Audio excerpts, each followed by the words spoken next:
Hello friends, welcome again to my world. Let's enjoy Dr. Y chest radiology. I'm Dr. Y, chest radiologist, medical professor in South Korea. Today we will talk about lung biopsy, CT-guided lung biopsy. Let's go. Before starting the new session of a CT-guided lung biopsy, I recommend you to visit my previous sites. Session 13, lung cancer, 15, adenocarcinoma, 33, lung nodule, 33, pulmonary nodule, and session 35, ground glass nodule. For present, there are three methods of tissue sampling of the lung tissue. The first is CT, or sometimes angiographic guided lung biopsy. That's what I'm going to tell you about today. This is performed for solitary pulmonary nodule, the lesion of the peripheral lung, done by chest radiology, like me, like Dr. Y. And second, bronchoscopic biopsy of the pathology in the bronchial lesion, endobronchial lesion, done by pulmonologist. And third one is thoracoscopic biopsy or surgery done in the surgery room, operation room by thoracic surgeon.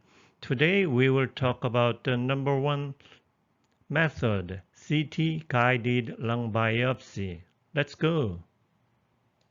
Actually, CT-guided lung biopsy has several more nicknames, so-called nicknames. Fine needle biopsy, fine needle aspiration, in brief, FNB or FNA, or sometimes percutaneous lung biopsy, sometimes percutaneous needle biopsy, sometimes transthoracic lung biopsy. All are same procedure with different names. The process is going like this. First, the patient into the CT rooms on the CT table, and the doctor, chest radiologist, designs the procedure, such as what kind of needle to choose, what kind of position, supine or prone, what kind of angle the needle to be introduced, and exactly where of the mass should be targeted, and then reassuring the patient, make the patient as comfortable as possible, because the patient's comfortableness is the comfortableness of the procedure. And next, dressing the site. And next, local anesthetic is applied if needed. And then do the biopsy by aspiration. And after biopsy, confirm the patient is clear and the sample is clear, and then all is finished. Why there are so many complications and sequelae and concern of the procedure? Because the lung is the organ of blood, so much blood, organ of pulmonary vessels, pulmonary arteries, pulmonary veins. The pumping blood of left heart side is almost same the amount of right pulmonary circulation. That's why lung tissue is so vulnerable for blood loss, the bleeding. First, DZ, hypertension. It's due to anesthetic, but very rare. In pneumothorax, this sometimes happens. And hemoptysis, this happens also. Hemoptysis, and the pain of the local site or intercostal nerve injury. And the most important one is air embolism. It can cause CVA, cerebral vascular accident, myocardial infarction, arrhythmia, even death. Although rare, it sometimes very rarely happens. and etc. Almost any complications can happen. That's why we are so much careful about this procedure. Do you happen to know the lung cancer patient survival in average? Usually, it's 1.5 to 2 years. Not long, not very long. Do you happen to remember this words? Don't smoke, just don't smoke. It was told by Yul Brynner, the famous actor, died at age of 65. He made a commercial, anti-smoking commercial for the people. He died at the time due to lung cancer, due to heavy smoking. This is the chest radiograph of middle-aged woman. What do we see? Consolidation here of retreating right heart border and right diaphragm border. This is middle lobe consolidation.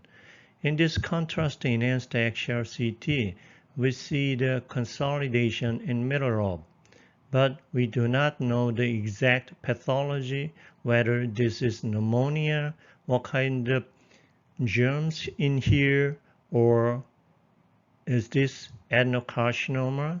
So we perform the procedure, CT-guided biopsy. Like original CT image here, we perform the procedure in supine position because the needle track is shortest from the skin to the pathology and there is no intervening lung behind. This is anterior approach with supine position. Do you see the solitary pulmonary nodule in this old woman in left middle lung zone here? Yes. On axial contrast enhanced CT, we see the 2 cm sized SPN here in left upper lobe. So we decided to perform a procedure because what kind of tumor is this? We perform the procedure on supine position from anterior side. This is almost 10 cm length trip, very long journey. The longer the track, the more chance of complication, less chance of good sampling. But it was done well. And exactly in the center of the SPN, and patient showed no complication, confirmed as adenocarcinoma. We see the 5 cm mass in right upper lobe of old man. At the actual CT, this mass was in posterior segment with pleural invasion. So we decided to perform the biopsy from back side, not from anterior side, because in this anterior side there are too much intervening lung to be complicated. We did this procedure with prone position, back approach, and luckily the scapula was moved to the outside with the position and the needle entered luckily to the mass in the center of the mass. This was confirmed as squamous cell carcinoma. Now we finished this session, CT-guided lung biopsy. How do you feel? Did you enjoy the trip? I just say, don't smoke. Please don't smoke. Please don't let's have this kind of chance to perform a lung biopsy. Like, subscribe will make your next session wonderfully by Dr. Y. Thank you very much. Have a nice time.